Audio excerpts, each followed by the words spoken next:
6-0 in favor of the American League. Darren Dalton, a guy who has probably worked off the field as hard as he has on the field. He's a weightlifter, and I think pound for pound, the strongest man in baseball right there. He told me he works out 6 days a week, 3 hours a day on the weights in the off-season. The hand is for Gary Sheffield.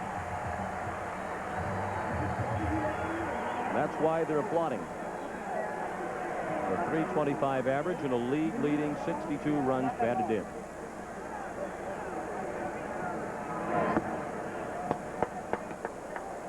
It would be interesting to know what the reaction of living rooms in Wisconsin was as Gary Sheffield strolled to the plate. He is a former Milwaukee Brewer, and it was a miserable experience for him.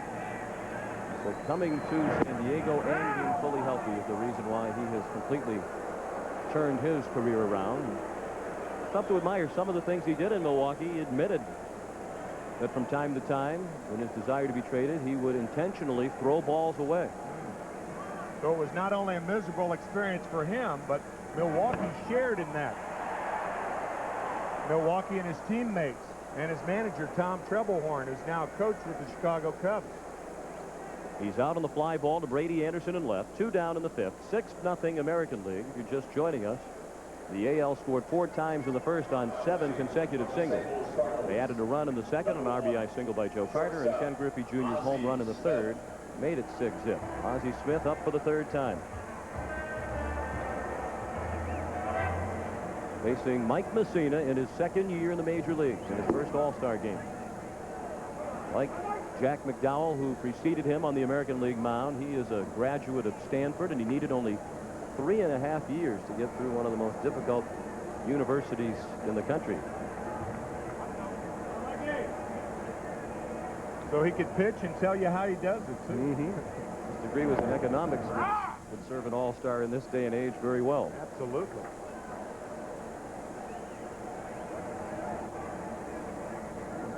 Mike's just 23 years old. From the home of Little League Baseball, he was born in Williamsport, PA. He still lives in Pennsylvania. 2-1 the count.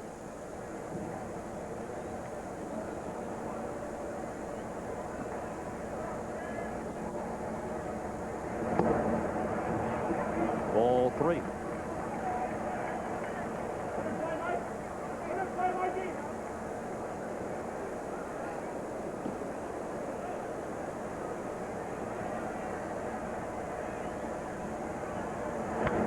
Smith swinging away on 3-1, and he fouled it out of play. Mentioned Mike Mussina, only 23, and Ozzie Smith, 37, the oldest shortstop in baseball. Interestingly, the shortstop position, the youngest position in baseball. It has been for 12 straight years. Here's a 23-year-old shortstop, Fryman, to throw out Ozzie Smith, and 1, 2, 3 go the National Leaguers in the 5th. We'll return to the 63rd All-Star Game after this message and a word from your local station. Ready to put the pedal to the metal? It's a great time to buy an American car if you know where to find the right deals. Big bargains, best buys. The Money Crunch Report on the CBS Evening News tomorrow. After a hard day, most people like to unwind. So this fall, CBS will have Monday night comedies and a whole new comedy lineup on Fridays, too. That's enough laughs to get you through the week. All you have to do is get through the door. This is CBS. Tell me something. When was the last time you had a hamburger you really loved? One when you finished it, you couldn't wait to be hungry again, so you could have another. A hamburger with 2 quarter-pound patties of fresh beef, made exactly the way you wanted. Served fresh, hot off the grill. If it's been a while, drive over to Wendy's, because that's exactly how we make a Wendy's half-pound double. Wendy's, the hamburger at its best. If you're going to eat a big hamburger, you might as well eat a good one. The book on Buick quality adds yet another chapter. As reported in USA Today, a nationally renowned quality survey has ranked 2 Buicks in its top 10, Buick Regal and Buick Century. Regal topped both Toyota Camry and Honda Accord. And now, qualified buyers can get up to an astounding $2,000 cash back. $2,000. The better value. The better car. See your Great American hometown Buick dealers now. I found a safer aspirin. Ecotrin. For minor arthritis pain, Ecotrin's orange coating makes it safer to your stomach than plain or buffered aspirin. So I'm not concerned taking even the maximum dose. The safer aspirin, that's Ecotrin, and that's the truth.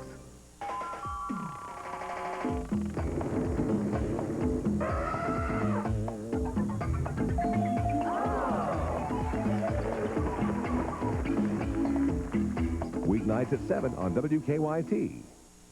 The Pick 3 drawing tonight during 27 News First at 11.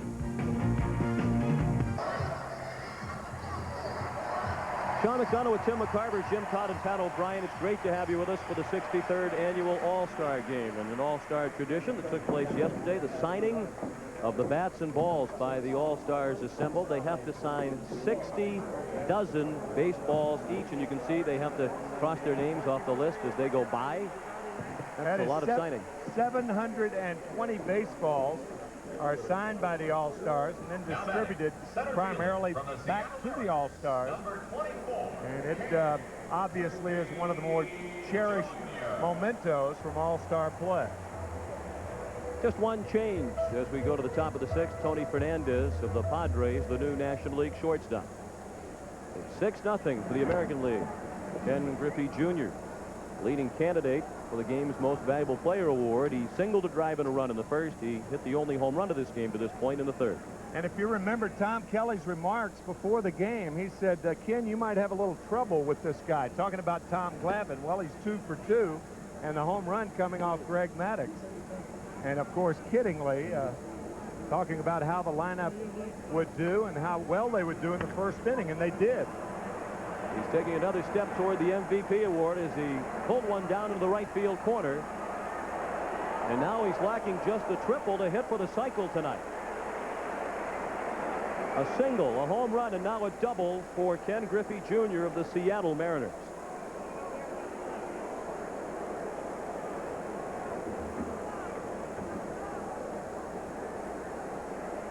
With his home run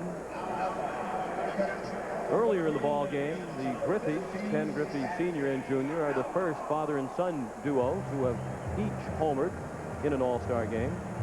Ken Griffey Sr.'s was in the 1980 game at Los Angeles off Tommy John. Andy Alomar Jr. fouled the first pitch away for strike one.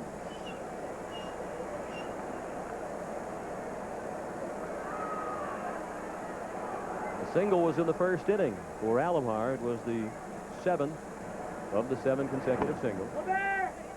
Good piece of hitting there. He got the ball to the right side. Get the runner to third. Ken Griffey Jr. at third with one out, and here's Jim Cox. Well, Sean and Tim, you know, the Padres could have some alumni game here. Joe Carter and Roberto Alomar coming back. What was it like coming back to San Diego for you? I tell you, it was very satisfying and gratifying for me to have played here for 1 year in 1990 and to come back here and play an All-Star game. I mean, my first 2 All-Star games in Toronto and San Diego.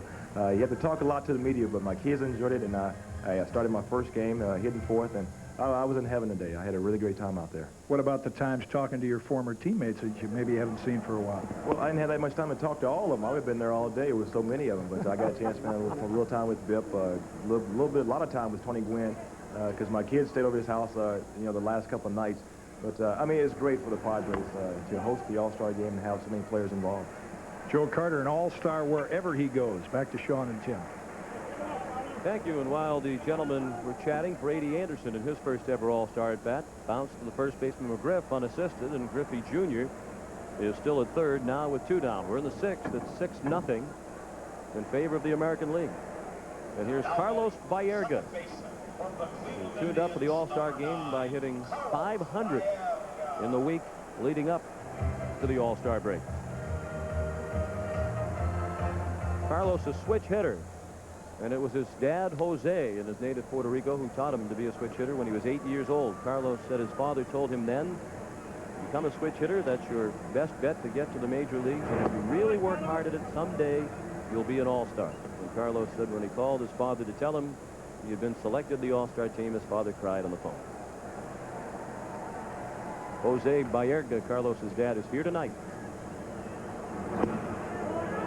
Carlos took a while to get the news. He was in Texas with the Indians and out shopping for a Mercedes with Felix Fermin, who had $950,000 a year, is the highest paid of the Cleveland Indians. And they went off to Fort Worth. It was the trainer of the Indians, Justin Warfield, son of Jim Warfield, who told Baerga, and Carlos didn't believe him. He went running into the clubhouse to find out if it was correct. Not only was it correct, but now he's driven in a run in an all-star game. With a gapper to left center, Griffey has scored. It's a double for Carlos Baerga. And you have to think Jose might be either smiling or crying again. And if you keep driving in runs, you can keep driving Mercedes, too. A fastball away from Tewksbury, rifled to left center field.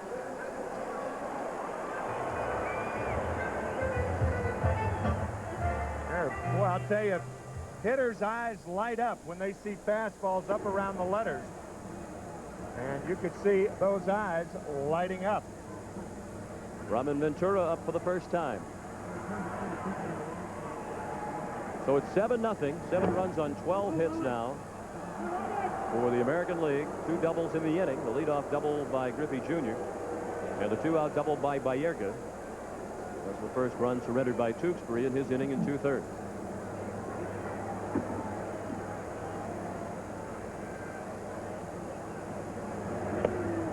Breaking ball just missed.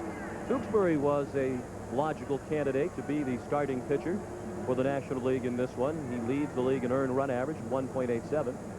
I asked Bob the other day if he was disappointed not to be selected the starter. He said, no, I would go to the All-Star game and just shag balls behind second base or help clean up the dugout. I'm just happy to be there. He's a great story. He's battled back from a couple of operations to his pitching arm, one to his elbow, one to his shoulder. Fair ball off the glove of McGwire. Baerga is coming around to score. It's 8-0, and Ventura has the 3rd American League double of the inning. The throw got away as it came back into the infield, and Sheffield had to track it down near the left field line. And Ruben Ventura, with that flat bat swing of his, lines one off the glove, a one-hopper off the glove of Fred McGwire. So Ventura with the double to drive in a run. 13 hits now for the American League. They started with 9 singles, then a home run for the 10th hit, now 3 consecutive doubles. They're due for a triple. Here's Ruben Sierra. Up for the first time tonight. And he looks at strike 1.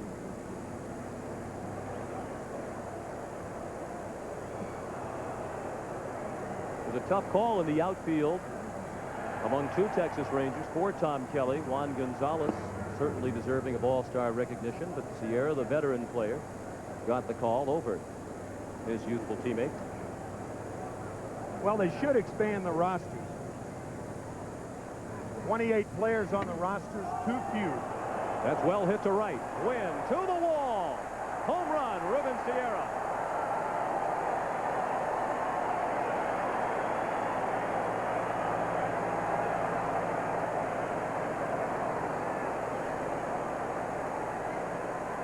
A 2-run homer, and it's 10-0. That's the 2nd home run of the night for the American League, and their 14th hit. Bobby Cox is probably sitting there saying, it's tough enough to hit with 2 hands. What about hitting it that far with 1 hand? Watch this.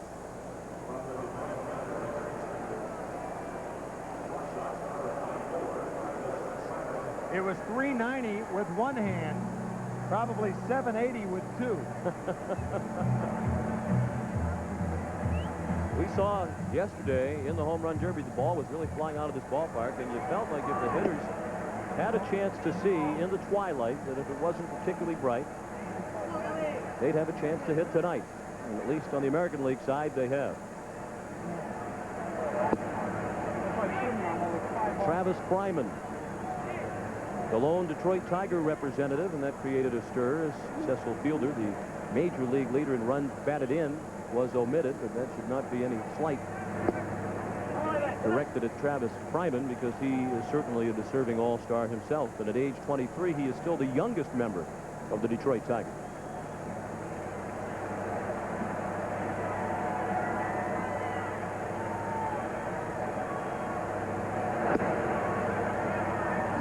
And Fryman walks on 4 pitches. So things are coming apart for Bob Tewksbury here in the 6th. He worked a 1-2-3 fifth, but he's allowed 3 doubles, a home run, and a walk now. And here comes Bobby Cox out to get him.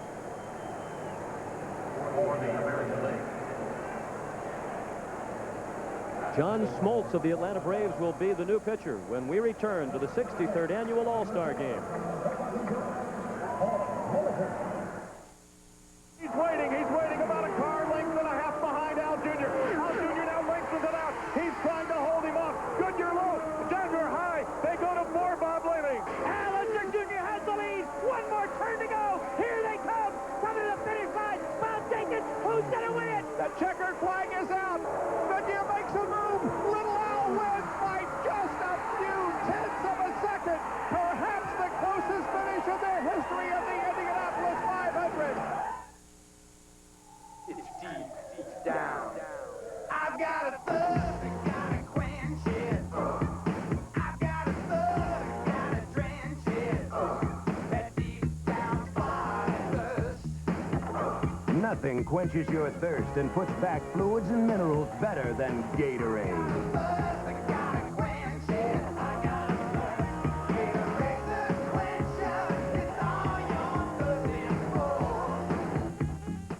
People loved the old type of granola, but didn't know it was loaded with fat. Introducing new Kellogg's low-fat granola. Lots of delicious whole grains, almonds, and raisins, but only half the fat of leading granolas.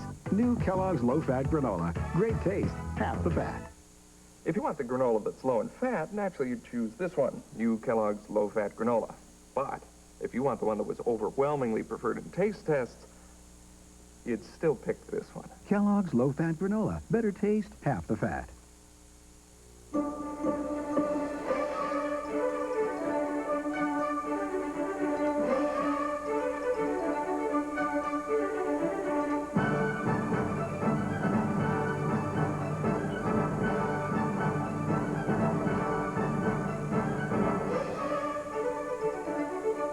Nothing satisfies so many people in so many different ways. Beef, it's what's for dinner. The new pitcher for the Atlanta Braves is, or for the National League rather, is John Smoltz of the Atlanta Braves with a 10-6 record. Part of that outstanding starting staff.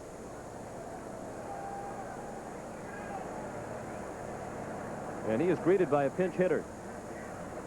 Paul Molitor of the Milwaukee Brewers is coming up to bat for Mark McGwire. McGwire's night ends at 1 for 3 with a 2-run single in the first. He also scored a run. And Molitor takes a strike of the knees. Talk about a well-kept secret. A 303 lifetime batting average, 158 home runs, 396 stolen bases. What a career he has had. And that has him in very elite company. He and Willie Mays are the only players in Major League history with a 300 career average, 150 home runs, and 300 steals. Another wow. Because he plays in a small media market, I'm not sure fans around the country appreciate what a consistently fine player Paul Molitor has been, and again this year at age 35. His 5th All-Star team. Molitor pops it up. McGriff to the rail. Does not have a play. We're in the 6th inning. 4 runs across in this frame for the American League. They also scored 4 times in the first. Single runs in the second and third. It is 10-0.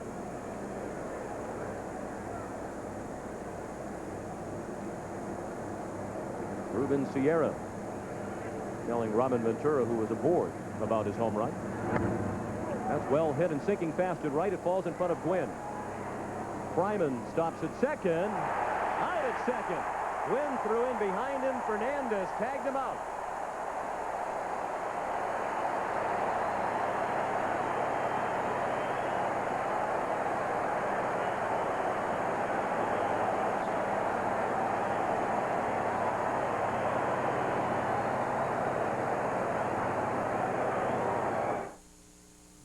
Let's say you're cutting out for a game of pool, or games around a pool. Now you can enjoy a non-alcoholic brew that delivers taste, not promises. Son of a Gun Cutter really does taste like beer, and no wonder. It's brewed like beer. Genuine Coors through and through. So whether you're a doggy cutter or a dogie cutter, Coors Cutter's got the genuine beer taste you've been hankering for. Nothing cuts it like a cutter. Hetty appeared to be the perfect roommate, but appearances... Where the hell have you been? ...can be deceiving. Nothing she told me is true. And living with a roommate... I've had it in you. ...can be murder. Hey! Don't make me come get you! Bridget Fonda, Jennifer Jason Leigh. Single white female. Be careful, she's crazy. Rated R at theaters August 14th. You probably think the best American car value is some little econo box you have to settle for, right? Nope. It's a Buick. The luxurious Buick Park Avenue. That's according to the Complete Car Cost Guide. They calculated the 5-year cost of depreciation, financing, insurance, fuel, maintenance, and repairs, and found that Park Avenue is the best American car value. For a free reprint from the Complete Car Cost Guide, call 1-800-4-BUICK.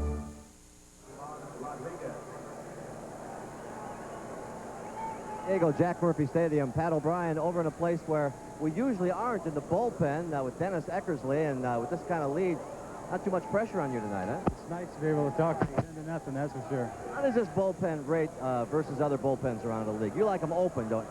Yeah, I mean, there's a lot worse bullpens, but, you know, you like a bullpen where you feel like you're in part of the game. There's some bullpens where you come out from left field or center field, and you don't even know where you are when you get through the gate.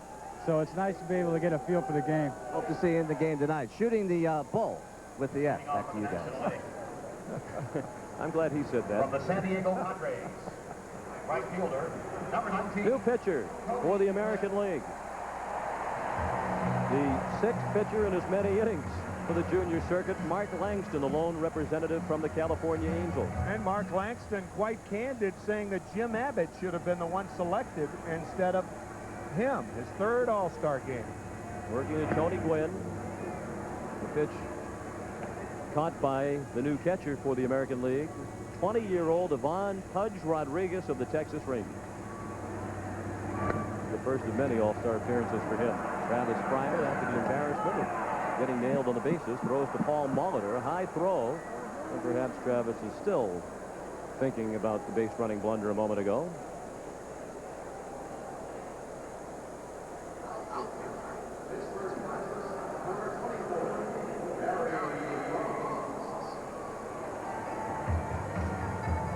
Now Barry Bonds of the Pittsburgh Pirates. He's 0 for 2 tonight.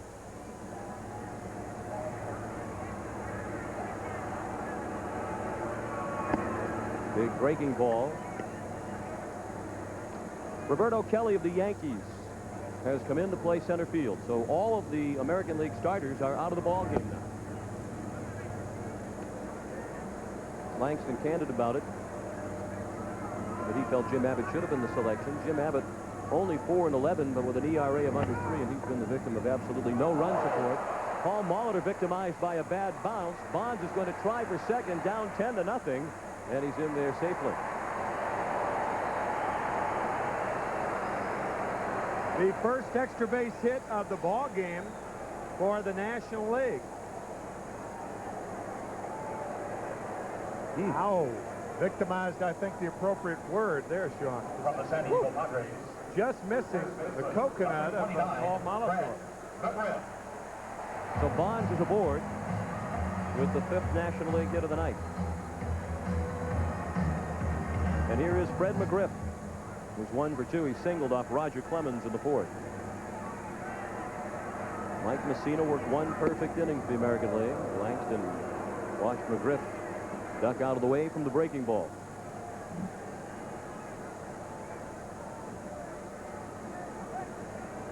What a miserable year it has been for the California Angels. Both on and off the field. On the field with their cellar dweller status, and off the field with the car crash that has knocked their manager out of action, at least until mid-August now is when they tell us Buck Rogers might be back.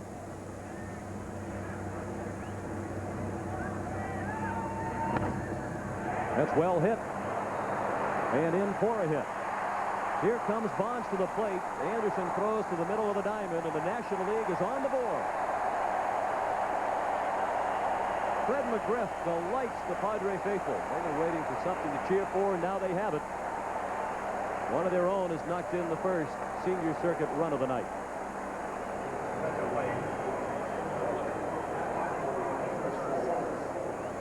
And the second hit of the ball game for Fred McGriff. Looked like a fastball away. And McGriff with good power the other way. He is a much better hitter against left-handed pitching this year, by the way. Batting .379 against left-handers this year. Speaking of good hitters against left-handed pitching. Will Clark batting for the pitcher Smoltz. .318, Will's average. He has started at the last 4 All-Star games at first base and was leading through most of the All-Star balloting this year, but was overtaken at the wire by Fred McGriff, who edged him by 16,000 votes. Will Clark, in a classy statement, said the fans made the right choice. Fred McGriff deserved to be the starter this year in the National League. It's interesting that these two earned a lot of respect for each other during the brawl that the Giants had with the Padres earlier this season. McGriff was really hot and charged out to the mound, and it was Clark who grabbed him and pulled him away, a member of the other team with whom the Padres were brawling. And Will Clark, in trying to restrain McGriff, said, "Fred, you're too good a player. Your team is going to need you for the rest of the season. No matter how mad you are, don't do this." That was really the beginning of what is a nice developing friendship for these two. They have always respected one another. Trevor Wilson, the left-hander for the Giants, was the pitcher that night. Both he and Fred McGriff were given 4-day suspensions by National League President Bill White. McGriff hurt his shoulder, and so did Clark. Clark slices it down the left field line. Long run for Anderson. It's a foul ball. Just foul in the American League bullpen.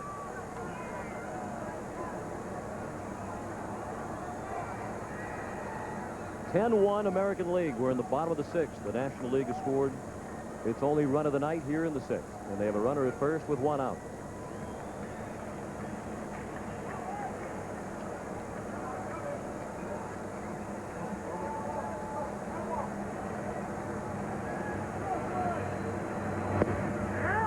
Strike 3. A 3-2 pitch. Clark thought it was outside. Doug Harvey's had a generous strike zone tonight. That looked to be a pretty good pitch from our vantage point. And it's the second out of the inning. First strikeout for Langston. He was telling Ron Gant, the next hitter, that it was up. It wasn't up. It could have been outside. We'll take a look. Yep, looked a little outside. Doug Harvey, usually a guy who makes you, from a width standpoint, who makes you throw a strike. That ball appeared to be a little outside. And Doug Harvey, mentioned earlier, at age 62, working his 6th and final All-Star game after 31 years as an umpire. He's hanging it up, and he was making the notation of Ron Gant, who's up to bat for Andy Van Slyke.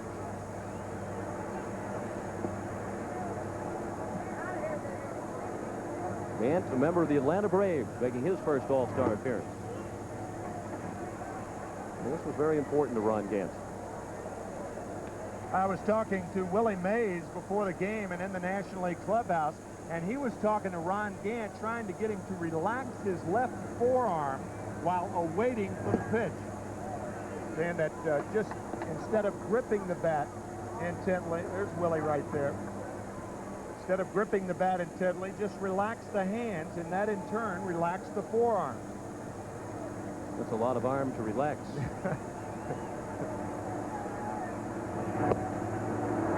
Gant felt up until this point that he was not getting his due as one of the best all-around players in baseball. He's twice a 30-30 man with 30 home runs and 30 stolen bases in the same year.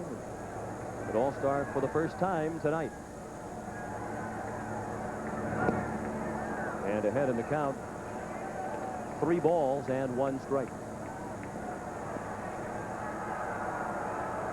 The American League leads 10-1 in the bottom of the 6th. Fouled straight back, 3-2.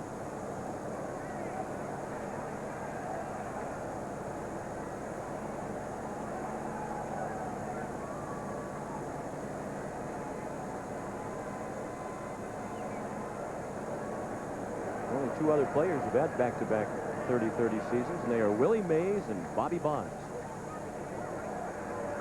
Amazing how Willie Mays' name keeps coming up when you talk about some of the extraordinary feats in the history of the game. He was the best player I ever saw. Pulled down the line. It's going to be a long throw for the Gold Glover Ventura, and he got the speedy Gant by a running step. The National League is on the board after 6. It's a 9-run lead for the American League.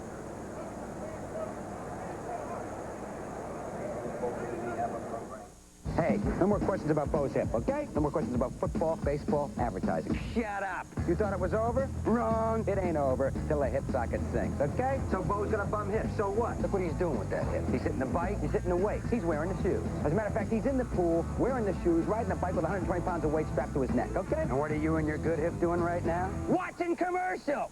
I think you hear me knocking, and I think I'm coming in, and I'm bringing Bo and his big bad hip with me.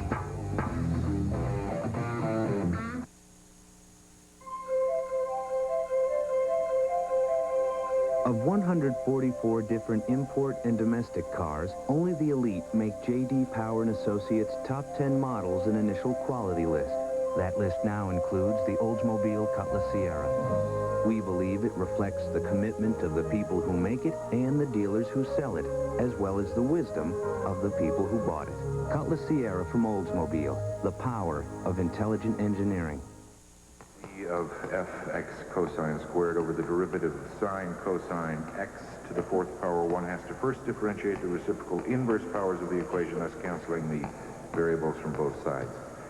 This then allows us to apply Bohr's theorem to the entire equation, making sine cosine cubed now 4 times y sine minus the derivative of 6f of x squared, and making sine cosine squared equal to, anybody?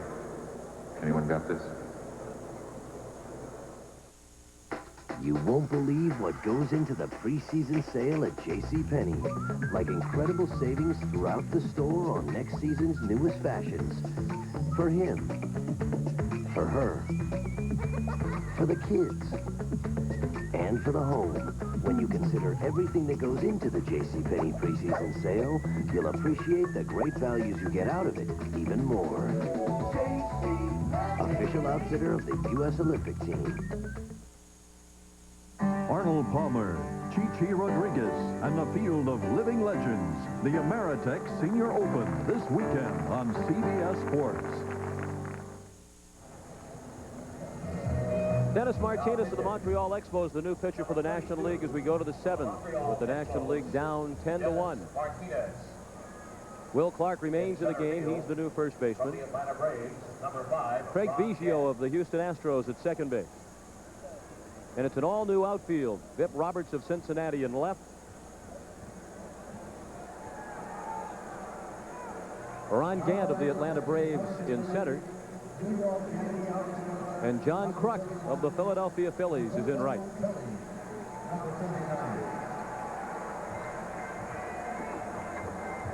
And Roberto Kelly is the batter. He's coming up for the first time tonight. Kelly, the lone representative of the New York Yankees in this All-Star game.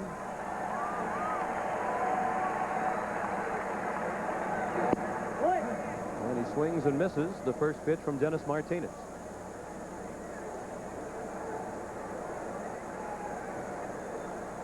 Kelly, the first Panamanian-born player to play in the All-Star game since Ben Ogilvy in 1982.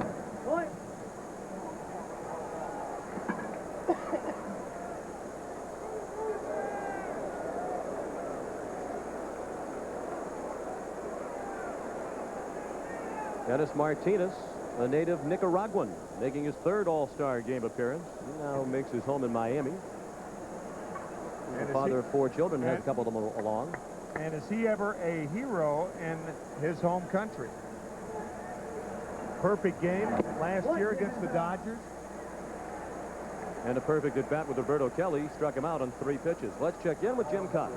All right, Sean, here with American League first baseman Mark McGwire. What fun, huh, to come out like this with the double-digit runs? It's one of the better games I've played in as far as All-Star, yeah. Well, you've played in a lot of good ones in the first half. Now tell me, you're keeping your hitting tips, you're keeping them secret, but looks like you have a very relaxed right elbow. Does that have something to do with your swing? Yeah, I got to keep it inside, and sometimes I like hit my forearms together, sort of like what Joe Morgan did when he played with the Reds, and it just tells myself to keep my arm inside so it doesn't flare up. If I flare up, sometimes I tend to get long, so it's just something I've done over the past spring training, and it's worked.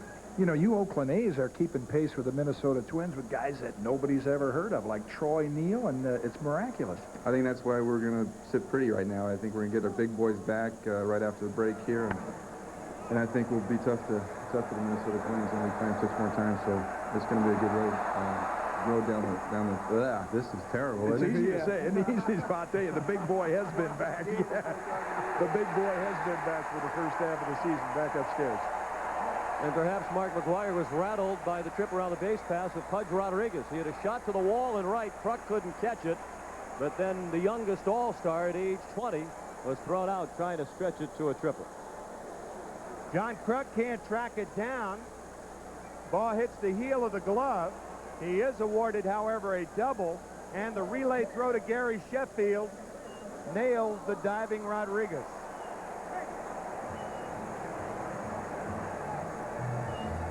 Rodriguez, the youngest All-Star at age 20 years, 7 months and 14 days. He is the first player ever born in the decade of the 1970s to appear in an All-Star game. That's kind of frightening. Even I feel old.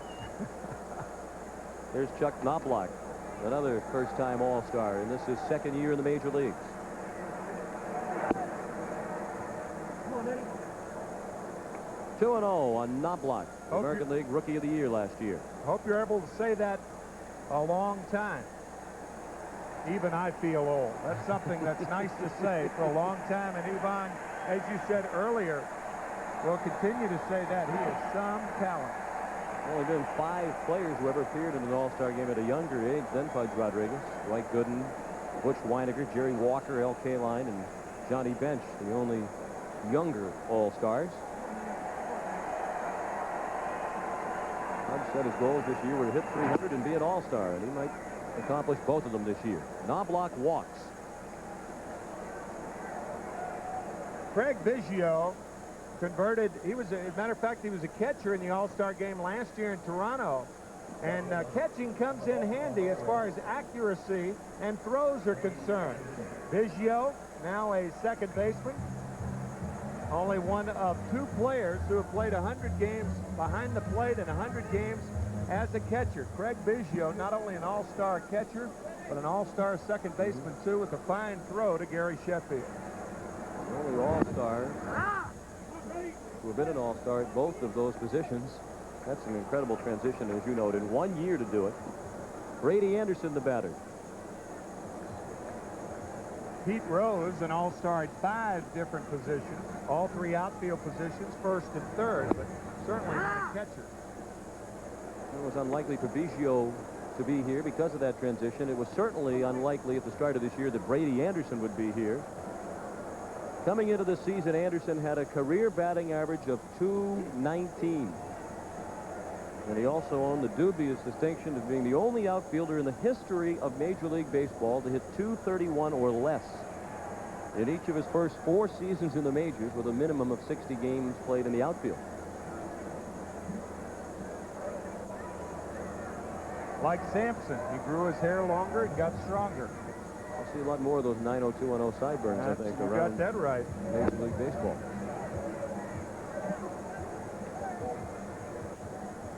It is a fad in the Baltimore area now to have all the teenagers growing their sideburns longer.